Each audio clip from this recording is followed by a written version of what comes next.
नमस्कार। 10 जनवरी 2026 के daily current affairs में आप सभी का बहुत बहुत स्वागत है। आज हम कुछ बहुत ही दिलचस्प खबरों पर बात करने वाले हैं। सोचिए, भारत की पूरी तरह से डिजिटल अदालत कैसी होगी, और आधार कार्ड का एक नया दोस्त भी आ गया है, वो क्या काम करेगा। साथ ही दिल्ली में किताबों का एक बहुत बड़ा मेला शुरू हो रहा है। तो हमेशा की तरह हम सिर्फ खबरें रटेंगे नहीं, बल्कि उनके पीछे की पूरी कहानी को समझेंगे।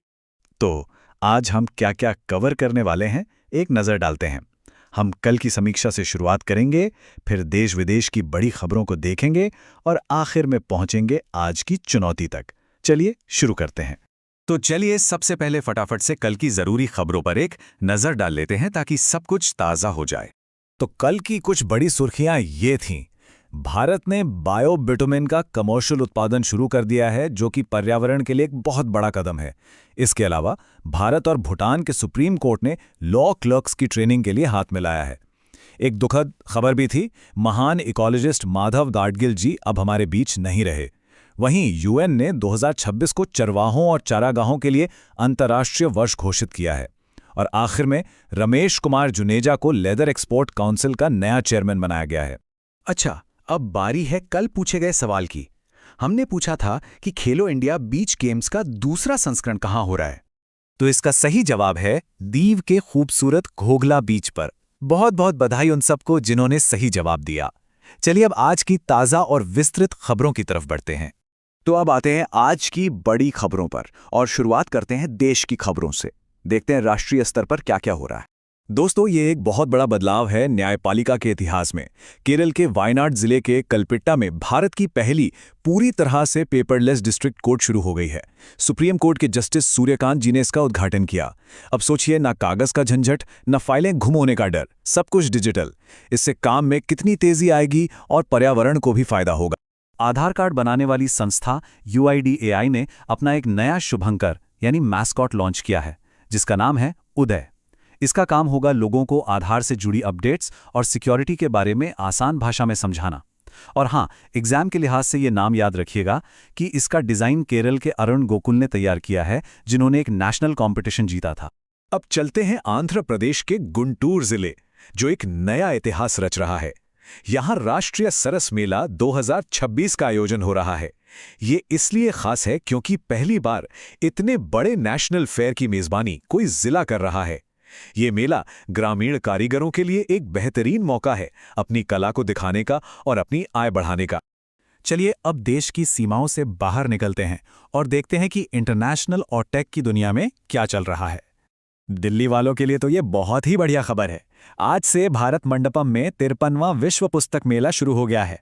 इस बार की थीम भी बहुत दमदार है, Indian military history, valour and wisdom at 75। और सबसे अच्छी बात पता है क्या है? एंट्री सबके लिए बिल्कुल फ्री है। इसे नेशनल बुक ट्रस्ट आयोजित कर रहा है। टेक्नोलॉजी की दुनिया से एक जबरदस्त खबर है। एनवीडिया के CEO जेनसन हुआंग को IEEE मेडल ऑफ ऑनर 2026 दिया गया है। इसे आप टेक्नोलॉजी की दुनिया का ऑस्कर भी कह सकते हैं। ये सम्मान उन्हें आर्टिफिशियल इंटेलिजेंस और ग्राफिक्स प्रोसेसिंग में उनके शानदार काम के लिए मिला है। साथ ही उन्हें 20 लाख अमेरिकी डॉलर की इनामी राशि भी मिली है। आंध्र प्रदेश के विशाखापट्टनम में HPCL ने एक नया वर्ल्ड रिकॉर्ड बना दिया है। यहां दुनिया की पहली और सबसे बड़ी लिक्विड अपग्रेडेशन फैसिलिटी शुरू की गई है। आसान भाषा में समझें तो ये एक ऐसी एडवांस टेक्नोलॉजी है जो कच्चे तेल से बेहतर क्वालिटी का पेट्रोल, डीजल और भी ज्यादा कुशलता से निकालती है, जो रिफाइनरी सेक्टर के लिए एक बड़ी छलांग। चलिए अब रुख करते हैं पर्यावरण और हमारे राज्यों से जुड़ी कुछ जरूरी अपडेट्स का। राजस्थान के नागौर जिले से एक बहुत अच्छी खबर आई है। वहां के मशहूर नागरी अश्वगंधा को GI टैग मिल गया है। GI टैग मिलने का मतलब है कि अब इस अश्वगंधा की क्वालिटी और इसकी पहचान पर एक सरकारी मोहर लग गई है, जो नागौर की खास रेतीली मिट्टी की वजह से है। तमिलनाडु के ईरोड जिले में तंथाई पेरियार वाइल्ड लाइफ सैंक्चुरी में अखिल भारतीय बाघ अनुमान 2026 का पहला चरण शुरू हो गया है। ये एक बहुत ही जरूरी प्रक्रिया है दोस्तों। इसी से हमें पता चलता है कि हमारे देश में बाघों की संख्या कितनी है और उनके संरक्षण के लिए हमें और क्या कदम उठाने होंगे। अब एक नंबर देखिए अपनी स्क्रीन पर, 50,000 से ज्यादा। ये आंकड़ा अपने आप में एक बहुत बड़ी कहानी कहता है। जानते हैं क्या? जी हाँ, ये कहानी है भारत के हेल्थ केयर सिस्टम में हो रहे सुधार की। देश भर में 50,000 से ज्यादा सरकारी स्वास्थ्य केंद्रों को NQAS यानी national quality assurance standard certification मिल चुका है। ये सर्टिफिकेशन उन्हीं सेंटर्स को मिलता है जो क्वालिटी और सर्विस के ऊंचे मानकों को पूरा करते हैं, जो वाकई में एक बड़ी उपलब्धि है। चलिए, अब वक्त हो गया है हमारी फटाफट खबरों का, जिसमें हम दिन की कुछ और अहम खबरों पर एक तेज नजर डालेंगे।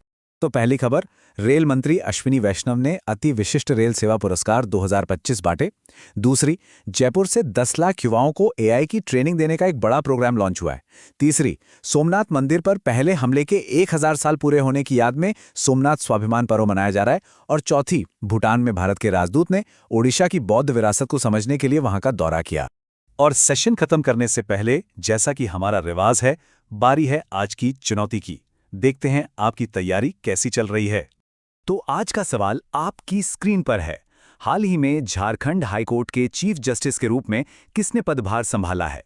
अपने जवाब नीचे कमेंट्स में जरूर बताइएगा। उम्मीद है आज का ये सेशन आपके लिए फायदेमंद रहा होगा। अगर हाँ, तो अपना सपोर्ट जरूर दिखाइएगा। पढ़ते रहिए, बढ़ते रहिए। जय हिंद,